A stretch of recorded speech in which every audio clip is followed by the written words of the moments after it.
In this clip, we're going to talk about the proper service procedure for removing and reinstalling your vehicle's radiator. In this step, we're going to talk about the proper method used in order to break our fan loose, our fan shroud, away from our radiator. Now it has 2 bolts in the top and 2 retaining clips on the bottom. The clips just look like little V's, and the fan shroud slips down inside like so. So we're going to go ahead and remove the top bolts.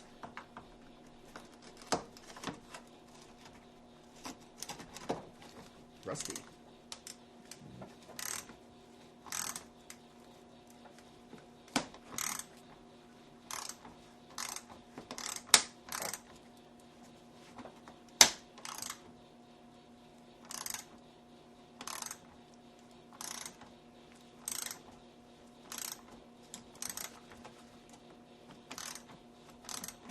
Alright, now I got it broke loose and finger tight. We'll wiggle it out of the hole here and set this aside for later reinstallation. I'll throw it right up in my tray and go ahead and work on the second clip, the second screw for that matter. Your typical lefty-loosey, righty-tighty kind of stuff.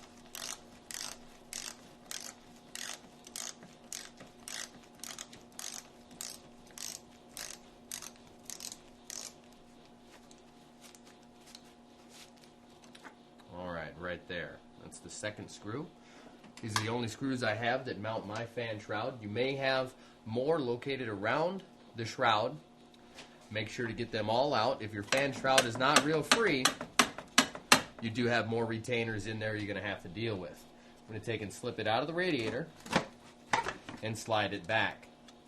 You're not going to be able to remove the fan shroud, being that it is sandwiched between the radiator and the fan. You can only take the shroud off once you have the radiator out.